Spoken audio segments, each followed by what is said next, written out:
The money changers were gathering strength fast. They began a periodic fleecing of the flock, as they called it, by creating economic booms followed by further depressions so they could buy up thousands of homes and farms for pennies on the dollar.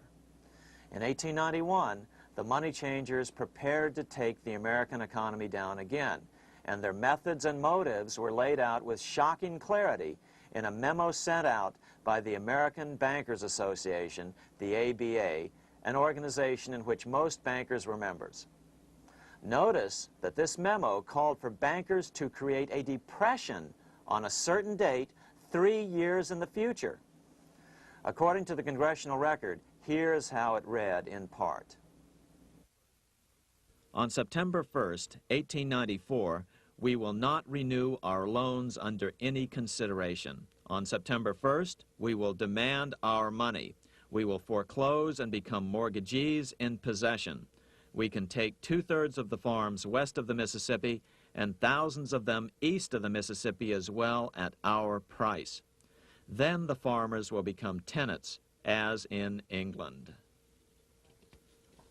These depressions could be controlled because America was on the gold money standard. Since gold is scarce, it's one of the easiest commodities to manipulate.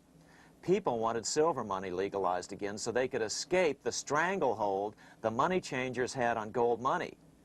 People wanted silver money reinstated, reversing Mr. Said's Act of 1873, by then called the Crime of '73.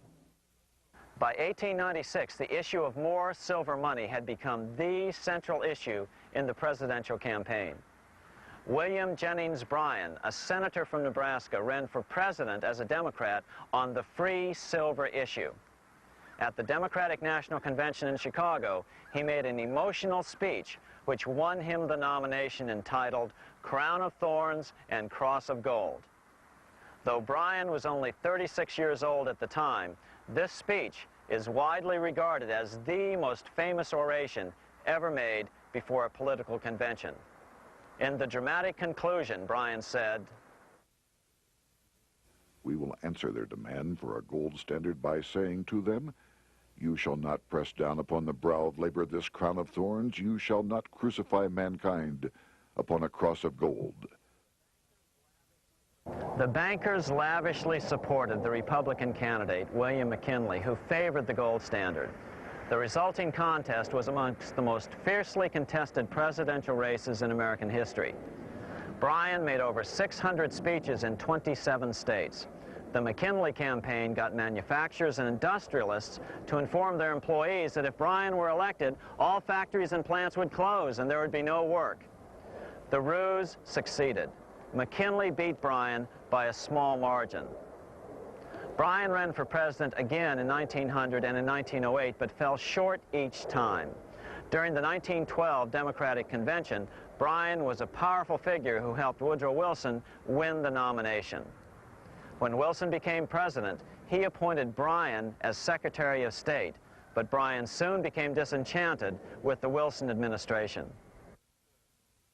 Bryan served only 2 years in the Wilson administration before resigning in 1915 over the highly suspicious sinking of the Lusitania, the event which was used to drive America into World War I.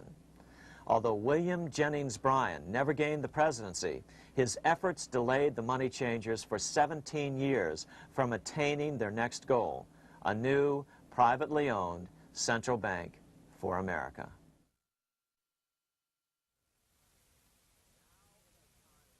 Now it was time for the money changers to get back to the business of a new private central bank for America. During the early 1900s, men like J.P. Morgan led the charge. One final panic would be necessary to focus the nation's attention on the supposed need for a central bank. The rationale was that only a central bank can prevent bank failures. Morgan was clearly the most powerful banker in America and a suspected agent for the Rothschilds. Morgan had helped finance John D. Rockefeller's Standard Oil empire. He had also helped finance the monopolies of Edward Harriman in railroads, of Andrew Carnegie in steel, and of others in numerous industries. But on top of that, J.P. Morgan's father, Junius Morgan, had been America's financial agent to the British. After his father's death, J.P. Morgan took on a British partner, Edward Grenfell, a longtime director of the Bank of England. In fact, upon Morgan's death, his estate contained only a few $1 million. The bulk of the securities most people thought he owned were, in fact, owned by others. In 1902, President Theodore Roosevelt allegedly went after Morgan and his friends by using the Sherman Antitrust Act to try to break up their industrial monopolies. Actually, Roosevelt did very little to interfere in the growing monopolization of American industry by the bankers and their surrogates. For example, Roosevelt supposedly broke up the Standard Oil monopoly, but it wasn't really broken at all. It was merely divided into 7 corporations, all still controlled by the Rockefellers. The public was aware of this thanks to political cartoonists like Thomas Nast, who referred to the bankers as the Money Trust. By 1907, the year after Teddy Roosevelt's re-election, Morgan decided it was time to try for a central bank again. Using their combined financial muscle, Morgan and his friends were secretly able to crash the stock market. Thousands of small banks were vastly overextended. Some had reserves of less than 1% thanks to the fractional reserve principle. Within days, bank runs were commonplace across the nation. Now Morgan stepped into the public arena and offered to prop up the faltering American economy by supporting failing banks with money he manufactured out of nothing. It was an outrageous proposal, far worse than even fractional reserve banking, but Congress let him do it. Morgan manufactured $200 million worth of this completely reserveless private money and bought things with it, paid for services with it, and sent some of it to his branch banks to lend out at interest. His plan worked.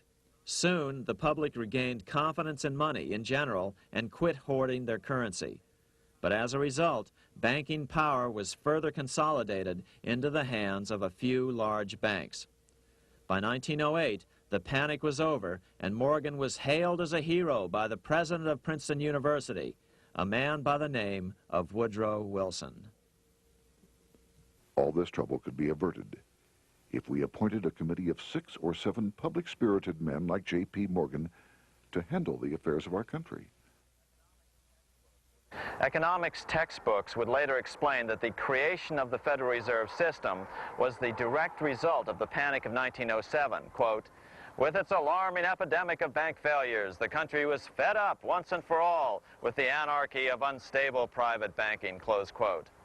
But Minnesota Congressman Charles A. Lindbergh Sr., the father of the famous aviator Lucky Lindy, later explained that the panic of 1907 was really just a scam. Those not favorable to the money trust could be squeezed out of business and the people frightened into demanding changes in the banking and currency laws which the money trust would frame. So, since the passage of the National Bank Act of 1863, the money changers had been able to create a series of booms and busts. The purpose was not only to fleece the American public of their property, but to later claim that the banking system was basically so unstable that it had to be consolidated into a central bank once again.